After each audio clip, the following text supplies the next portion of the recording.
রামকৃষ্ণ সারদা বিবেকানন্দ ভাবানুরাগীদের কাছে ইংরেজি বছরের জানুয়ারি মাসটির গুরুত্ব অপরিসীম।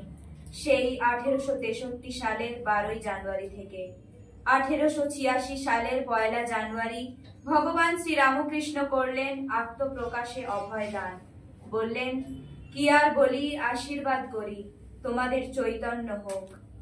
শ্রী রামকৃষ্ণের অমোঘ আশীর্বাদ, আত্মস্বরূপ বা আত্মচৈতন্য উপলব্ধি, যে বিশ্বাত্মার সাথে অভিন্ন সত্তার অনুভব, তা বিবেকানন্দের মধ্য দিয়ে আমরা বুঝতে পারি।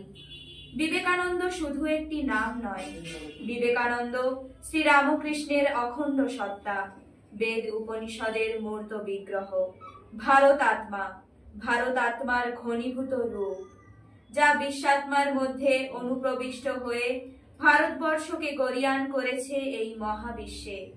আজ বিবেকানন্দের অনুধ্যানে গর্বিত হব, ভারতবাসী বলে গর্বের সাথে বলবো, স্বদেশ বিদেশ ছড়িয়ে উঠেছে তোমার নবীন তন্ত্র, আকাশ বাতাস দুনিয়া তুলেছে তোমার মৌন মন্ত্র। স্বদেশ বিদেশ ছড়িয়ে উঠেছে তোমার নবীন তন্ত্র, আকাশ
গুপ্ত স্বামীজিকে বললেন, আপনাকে এমন বিমর্ষ দেখাচ্ছে কেন? মুহূর্ত মাত্র নীরব থেকে স্বামীজি বললেন, দেখো বাবা, আমার জীবনে একটা মস্ত বড় ব্রত আছে, অথচ আমার ক্ষমতা এত অল্প যে আমি ভেবেই আকুল কি করে সেটা উদযাপিত হবে। এই ব্রত পরিপূর্ণ করবার আদেশ আমি গুরুর কাছে পেয়েছি, আর সেটা হচ্ছে মাতৃভূমিকে পুনরুজ্জীবিত করা। দেশে আধ্যাত্মিকতা অতিশয় ম্লান হয়ে গেছে, আর সর্বত্র রয়েছে বুভুক্ষা। ভারতকে সচেতন ও সক্রিয় হতে হবে এবং আধ্যাত্মিকতার বলে জগৎ জয় করতে হবে। ভারত আত্মা বিবেকানন্দ আমাদের মেরুদণ্ডে শক্তি সঞ্চার করে বলেছিলেন, বীরের মতো কাজ করো, আমরণ কাজ করে যাও। আমি তোমাদের সঙ্গে রয়েছি, আর আমার শরীর চলে গেলেও আমার শক্তি তোমাদের সঙ্গে কাজ করবে। কাজটি ছিল শ্রী রামকৃষ্ণের জীবন ও বাণীর আলোকে জীবন গঠন ও ভারতবর্ষের পুনরুদ্ধার। যারা ভারতবর্ষের সার্বিক জাগরণের জন্য চেষ্টা করবেন, তাদের মনে রাখতে হবে স্বামীজির দুটি শর্ত। প্রথম, অবহেলিত পদদলিত ভারতের জনসাধারণকে প্রাণ দিয়ে ভালোবাসা। দ্বিতীয়, আত্মভোগ সুখ বিসর্জন দিয়ে স্বদেশের নিপীড়িত মানুষের জন্য আত্মোৎসর্গ করা। মৃতপ্রায় জাতিকে জাগরণের জন্য এই দুটি জীবন কাঠির একান্ত প্রয়োজন। স্বামীজি একটি চিঠিতে লিখেছিলেন, আমার বিশ্বাস যে যদি কেউ এই হতশ্রী বিগত ভাগ্য লুপ্ত বুদ্ধি পরপদ বিদলিত চিরবুভুক্ষিত কলহশীল ও পরশ্রীকাতর আমার বিশ্বাস যে যদি কেউ এই হতশ্রী বিগত ভাগ্য লুপ্ত বুদ্ধি পরপদ বিদলিত চিরবুভুক্ষিত কলহশীল ও পরশ্রীকাতর ভারতবাসীকে প্রাণের সহিত ভালোবাসে, তবে ভারত আবার জাগিবে। যবে শত শত মহাপ্রাণ নরনারী সকল বিলাস ভোগ সুখেচ্ছা বিসর্জন করিয়া কায় মনোবাক্যে দারিদ্র ও মূর্খতার খনাবর্তে ক্রমশ উত্তরোত্তর নিমজ্জনকারী কোটি কোটি স্বদেশীয় নরনারীর কল্যাণ কামনা করিবে, তখন ভারত জাগিবে। স্বামী বিবেকানন্দের মানবপ্রেমিক সংবেদনশীল হৃদয়, তীব্র অনুভূতি, অনন্য সাধারণ প্রজ্ঞা, হিমালয় সদৃশ আত্মবিশ্বাস এবং অতলান্ত ভারত প্রেমের পরিচয় বারবার ফুটে উঠেছে তার জীবনে। বই পড়ে দেশকে জানা নয়, দোতলায় দাঁড়িয়ে মানুষকে চেনা নয়, মন্দিরে মসজিদে বসে ধর্মের বাণী প্রচার নয়, ভারতের পথে প্রান্তরে বিবেকানন্দ জীবনে জীবন মিশিয়ে বুকের রক্ত মোক্ষণ করে চোখের জলে বুক ভাসিয়ে মানুষকে চিনেছিলেন এই মহান দেশের সত্য স্বরূপকে। জয় বিবেকানন্দ, জয় বিবেকানন্দ, সন্ন্যাসীবে চিরবৈরিকধারী, জয় তরুণ যোগী শ্রীরামকৃষ্ণ রথ সহায়কারী। জয় বিবেকানন্দ,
পাশ্চাত্যের কাজ উপযুক্ত কর্মীদের হাতে দিয়ে স্বামীজি যেদিন লন্ডন ত্যাগ করলেন, সেদিন থেকেই স্বামীজির মন প্রাণ জুড়ে বিরাজ করছিল ভারতবর্ষের চিন্তা। সঙ্গী সেভিয়ার দম্পতিকে তিনি বলেছিলেন, এখন আমার শুধু একটি মাত্র চিন্তার বিষয় আছে, আর সে হলো ভারত। আমি তাকিয়ে আছি ভারতের অভিমুখে, শুধু ভারতের দিকে। ইংল্যান্ড ত্যাগের মুহূর্তে এক ইংরেজি বন্ধু তাকে প্রশ্ন করেছিলেন, এই বিলাসবহুল পাশ্চাত্য দেশে 4 বছর কাটানোর পর আপনার মাতৃভূমি আপনার কেমন লাগবে? স্বামীজি উত্তর দিয়েছিলেন, বিদেশে আসবার আগেও আমি ভারতবর্ষকে ভালোবাসতাম, কিন্তু এখন মনে হচ্ছে ভারতের প্রতিটি ধূলিকণা আমার কাছে পবিত্র, ভারতের বাতাস আমার কাছে পবিত্র। ভারত আমার পুণ্যভূমি, আমার তীর্থস্থান। যদি এই পৃথিবীতে এমন কোন দেশ থাকে যাকে পুণ্যভূমি নামে বিশেষিত করা যেতে পারে, যদি এমন কোন স্থান থাকে যেখানে মানুষের ভেতর ক্ষমা, দয়া, পবিত্রতা, শান্ত ভাব প্রভৃতি সদ্গুণের বিকাশ সবচেয়ে অধিক পরিমাণে হয়েছে, যদি এমন কোন দেশ থাকে যেখানে সর্বাপেক্ষা অধিক আধ্যাত্মিকতা ও অন্তর্দৃষ্টির বিকাশ হয়েছে, তবে নিশ্চিতভাবে বলতে পারি সে আমাদের মাতৃভূমি, এই ভারতবর্ষ। জন্মভূমিকে জননী বলে ভাবনা এ দেশে কিছু নতুন জিনিস নয়। প্রাচীন কাল থেকেই এ ভাবনা এ দেশে প্রচলিত আছে, কিন্তু প্রচলিত থাকলেও তা ছিল বিচ্ছিন্নভাবে ছোট ছোট গণ্ডি ও গোষ্ঠীর মধ্যেই সীমাবদ্ধ। সমগ্র ভারতবর্ষকে আগে কখনো কোনো ভারতবাসী নিজের জন্মভূমি হিসেবে দেখেছে বলে কোনো প্রমাণ পাই না। এই দৃষ্টি, এই বোধ বর্তমান কালেই এসেছে এবং স্বামীজি ছিলেন তার প্রথম বলিষ্ঠ প্রবক্তা। স্বামীজি বলেছিলেন, হিমালয় থেকে কন্যাকুমারী এই বিরাট দেশ হলো আমাদের পবিত্র মাতৃভূমি, আমাদের মা। আমরা বাংলায় জন্মেছি, কেউ মাদ্রাজে জন্মেছে, কেউ কাশ্মীরে, কেউ গুজরাটে, কেউ বা আর কোথাও, কিন্তু সকলেরই মাতৃভূমি এই ভারতবর্ষ। উত্তর, দক্ষিণ, পূর্ব, পশ্চিম ভারতের সকল প্রান্তের জাতি ধর্ম নির্বিশেষে সমস্ত মানুষকে নিয়েই আমরা একটা বিরাট পরিবার, একটা বিরাট জাতি। হিন্দু, মুসলমান, বৌদ্ধ, খ্রিস্টান, ব্রাহ্মণ, চণ্ডাল, বাঙালি, পাঞ্জাবি, মারাঠি, কাশ্মীরি, আমরা সবাই ভাই। সকলেরই জন্মভূমি এই ভারতবর্ষ। তারই বুকের রক্ত আমাদের সবাইকে বাঁচিয়ে রেখেছে।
ভারতবর্ষের অতীত মহিমার কথা শতমুখে বলতেন, কিন্তু তিনি মনে করতেন ভবিষ্যৎ ভারতবর্ষ অতীতের থেকেও আরো বড় হবে, প্রাচীন ঐহিক গৌরবকে নতুন ভারত ম্লান করে দেবে। স্বামীজি একদিন বেলুড় মঠে বসে বলেছিলেন, ভারতবর্ষের আগামী 400-500 বছরের ইতিহাসের পাতা উল্টে গেল, সব দেখে ফেললাম।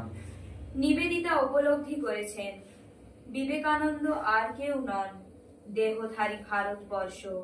সেই ভারতবর্ষের জন্য নিবেদিতা সর্বস্ব ত্যাগ করেছিলেন। তারও জপ মন্ত্র হয়েছিল ভারতবর্ষ। ভারত পরিক্রমার শেষ পর্বে কন্যাকুমারিকার শিলার ওপরে ধ্যানান্তে স্বামীজির উচ্চারণ ভারতবর্ষ, আর তার শিষ্যা ও কন্যা নিবেদিতার উচ্চারণ। ভারতবর্ষের কথা উঠলেই নিবেদিতা একেবারে উন্মনা হয়ে যেতেন। মেয়েদের বলতেন, ভারতবর্ষ, ভারতবর্ষ, ভারতবর্ষ, মা, মা, মা। ভারতের কন্যাগণ, তোমরা সকলে জপ করবে ভারতবর্ষ, ভারতবর্ষ, ভারতবর্ষ, মা, মা, মা।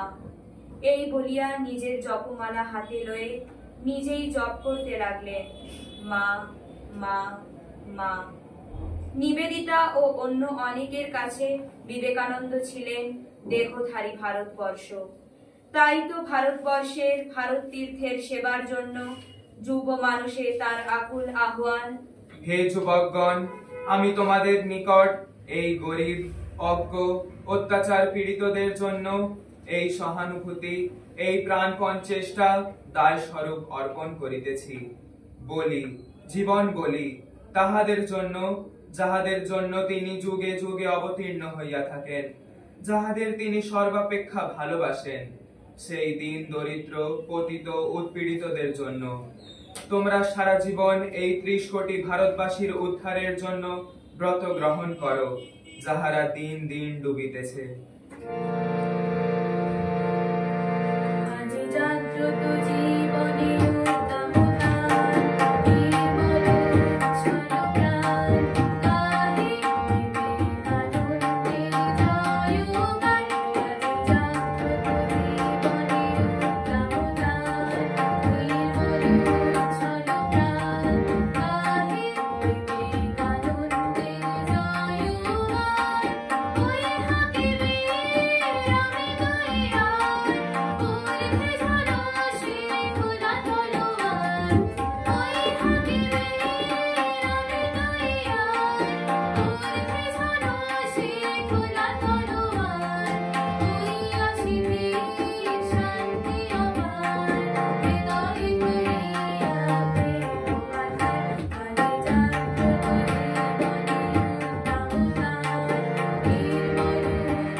তন্ত্রীতে আত্মশ্রদ্ধার উন্মেষ ঘটিয়েছেন। আত্মশ্রদ্ধা, আত্মবিশ্বাস স্বামী বিবেকানন্দের জীবনের মূল মন্ত্র। তার জীবনের প্রতিটি মুহূর্তে সর্বাবস্থায় প্রদীপ্ত হতো। স্বামীজি বলেছেন, আত্মবিশ্বাস রূপ আদর্শই মানব জাতির সর্বাধিক কল্যাণ সাধন করিতে পারে। যদি এই আত্মবিশ্বাস আরো বিস্তারিতভাবে প্রচারিত ও কার্যে পরিণত করা হইত, আমার দৃঢ় বিশ্বাস জগতে যত দুঃখ কষ্ট রহিয়াছে সেগুলির বেশিরভাগ দূরীভূত হইত। সমগ্র মানব জাতির ইতিহাসে মহাপ্রাণ নরনারীর মধ্যে যদি কোনো প্রেরণা অধিকতর শক্তি সঞ্চার করিয়া থাকে, তাহা আত্মবিশ্বাস। স্বামীজি নিজেকে শ্রদ্ধা করতেন নিজের দেশ ও জাতিকে। সঙ্গে সঙ্গে চাইতেন ভারতবর্ষের প্রতিটি মানুষই আত্মমর্যাদা বোধে প্রতিষ্ঠিত হোক। স্বামীজি বলেছেন, ভারতের দ্বারা সমগ্র জগৎ জয়, ইহার কম কিছুতেই নয়। আর আমাদের সকলকে ইহার জন্য প্রস্তুত হইতে হইবে, ইহার জন্য প্রাণপণ করিতে হইবে। ওঠো ভারত, তোমার আধ্যাত্মিকতা দ্বারা জগৎ জয় করো।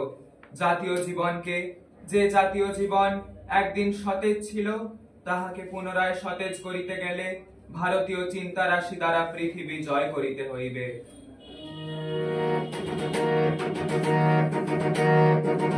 স্বামীজির মন্ত্র মোরা ভুলব না, স্বামীজির মন্ত্র মোরা ভুলব না, স্বামীজির শব্দ মোরা ভুলব না, স্বামীজির শব্দ মোরা ভুলব না। ভারত ভূমি পুণ্যভূমি ভুলব না, ভুলব না, ভুলব না, ভুলব না, ভুলব না। ত্যাগ সেবা মন্ত্র মোদের ভুলব না, ত্যাগ সেবা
ভারতবর্ষের মানুষকে স্বামীজি শিখিয়েছিলেন নিজের দেশ ও সংস্কৃতিকে কিভাবে শ্রদ্ধা করতে হয়।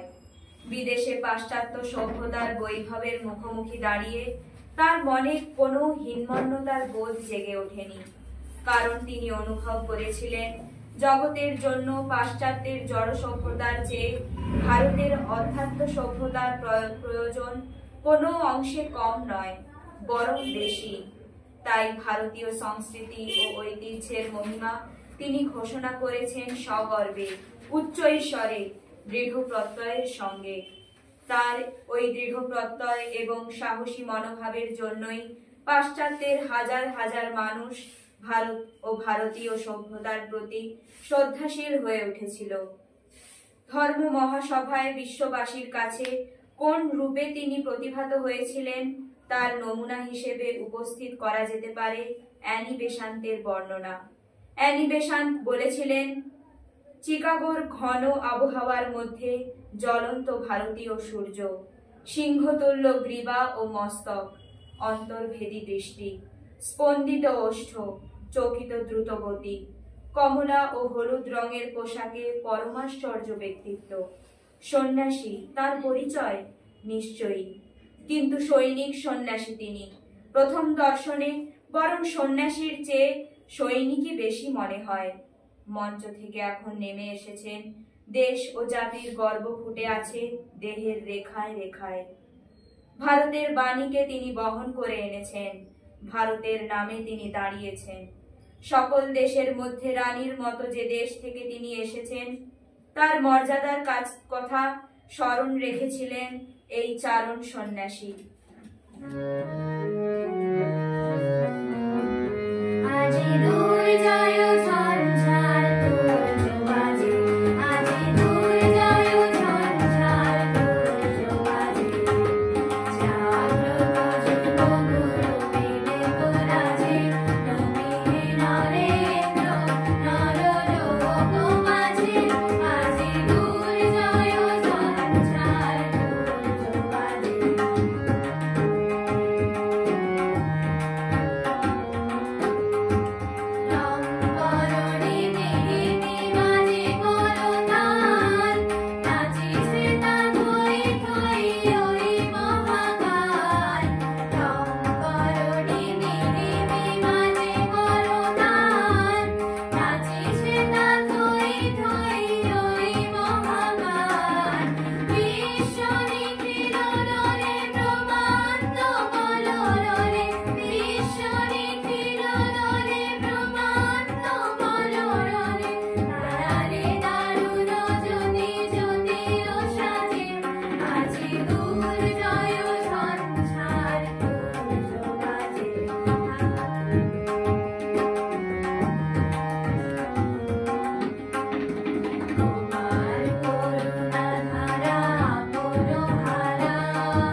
বেশ কিছুদিন আগের ঘটনা।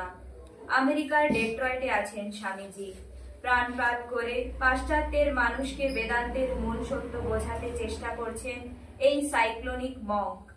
কি এক অজানা ভাবের প্রেরণায় হঠাৎ আবেগপ্লুত কণ্ঠে স্বামীজি বলে উঠলেন, ভারতকে শুনতেই হবে আমার কথা। আমি ভারতের মূল ধরে নাড়িয়ে দেব। আমি তার ধমনীতে ধমনীতে বিদ্যুৎ তরঙ্গ বইয়ে দেব। এ হলো ভারত, আমার ভারত।